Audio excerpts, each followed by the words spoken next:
I just graduated from medical school, and I think the dead patients are coming back to haunt me by you/ByfelsDisciple. My boss had just told me that I was going to kill someone. The when part of the question was still very much unsettled, but the if component was unable to cast the feeblest shadow of doubt. That's not an easy message to give a doctor. I stood up reactively, but not out of shock. She had told me that I was needed in surgery, and I was so terrified of Dr. Vivian Scrit that I didn't want to piss her off by obeying too slowly. I didn't know there was a surgery scheduled. It wasn't. I'm sorry, I don't think it was on my dash. The funny thing about emergency surgery, Dr. Byfels, is that the procedures are rarely planned. She stared at me over her thin spectacles like I was a small child receiving the third simple explanation to a problem that confused only me. Oh, right, I'm sorry. I turned around, then wheeled immediately back, the blood on my Crocs making me slip just a bit. Why am I going into emergency surgery? My voice shook like I was doing something wrong. If a patient is counting on me to help them, that would make dash. That would make you a doctor, she explained with a note of finality. Dr. Dorian is waiting for you in room 825. I breathed deeply.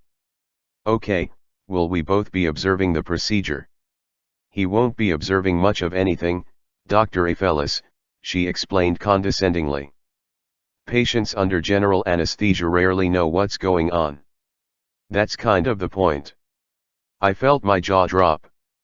I didn't know if I looked stupider when I reacted with shock or if I appeared unaffected, so I tried to stand in the middle ground of ambiguous social feedback that had defined my awkward period between birth and death. She wrinkled her brow at me. I can tell by your reaction that you're focused on satisfying my expectations, but eventual failure is easier to accept if you concern yourself with the objective result at the expense of fleeting societal expectations. Run. I made it to room 825 in under 2 minutes. JD was lying, unconscious, on an operating table.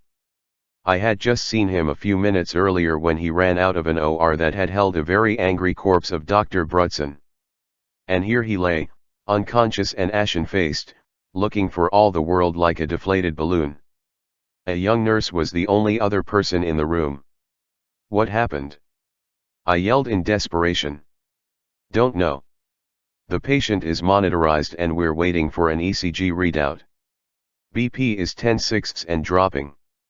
No external lacerations, no signs of internal bleeding or trauma. I grabbed my hair and pulled tightly. JD wasn't a patient, he was a person, and this suffering made no sense. Just like Brudson's agony and death. Or Myron's inexplicable auto-cannibalism. I wanted to scream, punch the wall, then curl up in the janitor's closet to eat 2 quarts of thrifty chocolate malted crunch ice cream in one sitting. So I closed my eyes, breathed out, and counted to 3. Compartmentalize. I opened my eyes, and understood that a puzzle lay before me. What state was he found in? A janitor came across him lying unconscious on the ground just outside the front door. Have his vitals changed? Not in the past 3 minutes. Grab a ventilator filter and prepare for a possible intubation. Yes, doctor. I need to see if I can find dash. Beep beep beep. What's wrong? Patients experiencing ventricular fibrillation, let's move. Defibrillators ready, doctor. The first surge of electricity lifted his chest several inches from the table. I watched in horror as his mouth opened and his tongue flopped onto his cheek. That wasn't normal. The second jolt brought him nearly a foot into the air. His fingers danced and jittered before slowly coming to rest by his side, unnaturally straight. My blood chilled as his gray fingers periodically twitched as though seeking an invisible trigger. The nurse blanched. Patience, not showing any cardiological signs. He's been shocked, doctor. I prepped the defibrillator once more, wondering what would happen with the third round. I was ready for anything. I was surprised. I sent 1,000 volts of electricity into JD's heart, and nothing happened. He didn't move. He didn't twitch. Suddenly, none of his vitals showed any signs of life at all. I called time of death on a colleague for the second time that night, 19 minutes after racing out of Dr. Skrit's office and 13 minutes after beginning a fruitless attempt at CPR.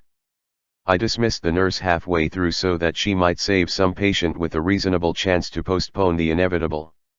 Once I had accepted defeat, I wiped away tears and snot as I stared down at JD's dead body.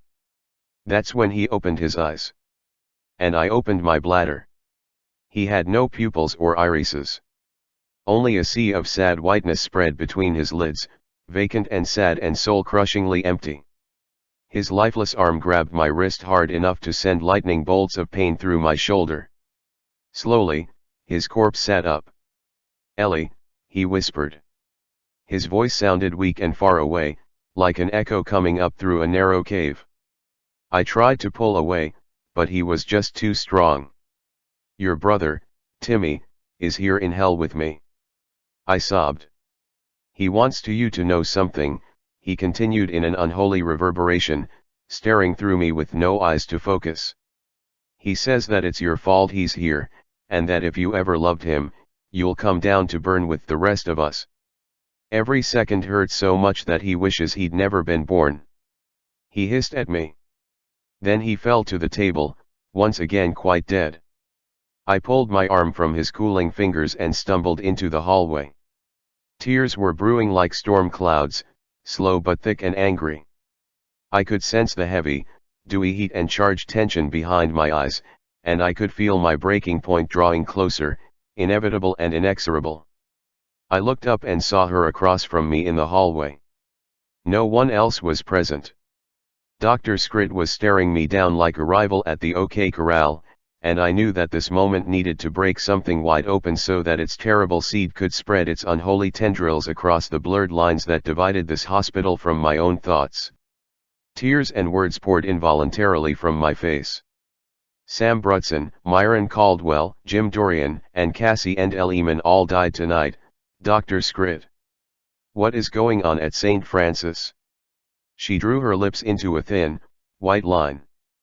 "To be honest, I expected you to be first, ByfelsDisciple." She folded her arms. I folded mine. Rule 9, verbatim, now. "The morgue must house at least 13 cadavers at all times," I responded without thinking. The ghost of a smirk brushed past her lips, which she quickly hid.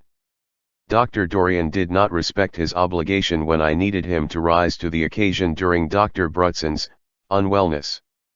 "This hospital can give life, Dr. Byfels, and it can take away, but never without meaning." Dr. Skrit took a deep breath. Unfortunately for Dr. Dorian, he chose to violate the rules when the morgue had only 12 residents. The crooked scales have a way of balancing themselves, and we never have the final judgment. I wanted to fire back, to tell her that she was incorrect, to explain all the things she had overlooked because the world had jaded her inaccurate and unfair judgment. It felt very clear that she was maliciously wrong. But when I opened my mouth to speak, not a single word found its way out. Dr. Skrit nodded slowly. "There are some things that we shouldn't see, but have to face. Are you ready?" "Yes," I snapped. "No, child, you're not. All of the dead people you named were smarter and better educated than you. Given the consequences that they've all suffered, do you realize what's at stake?" Unable to find my voice, I nodded. She rolled her eyes. "Human reproduction is driven mostly by stupidity, and the only reason we've made it this far is because our idiotic desire to kill ourselves is slightly outpaced by our idiotic need to engineer unplanned pregnancies." She rubbed her temple.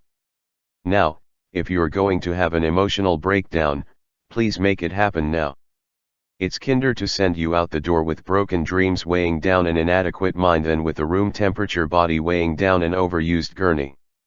I had no idea what to say, so I stayed in place. She shook her head. "Brighter minds than yours have failed at half of what you want to accomplish. Why are you still here, Dr. Byfels? I brushed away a tear. Maybe you feel it's unfair that the past has changed you, so you want to change the past. My breath hitched. Every doctor wants to be a vanguard between life and death. But we know that the latter wins eventually. Why are you here? I shook my head. I can't change the past, I whispered. All I have are myself and the present. One of us is going to control the other. I wiped my nose, wiped my eye, and wished I had done things in the opposite order. She turned crisply around and walked away. I followed without instruction.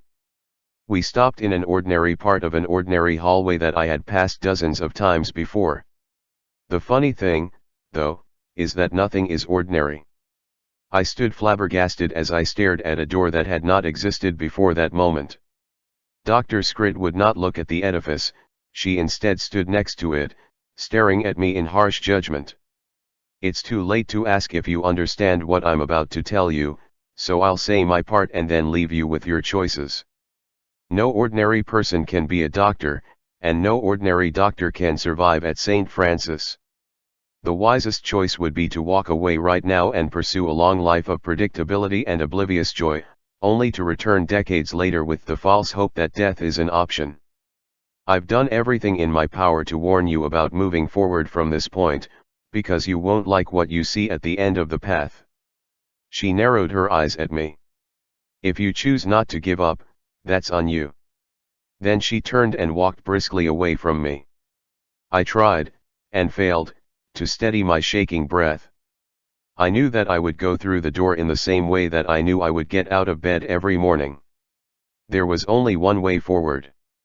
Slowly, I looked up at the door that had not been real outside this point in time. Etched in its ancient wood was a number. 1913. I had memorized the rules at this point, but it no longer mattered. Barely containing my nausea, I reached out a feeble hand and turned the knob. It opened easily, almost lovingly. I swallowed and nodded. The faint smell of smoke invaded my nostrils as I stepped forward.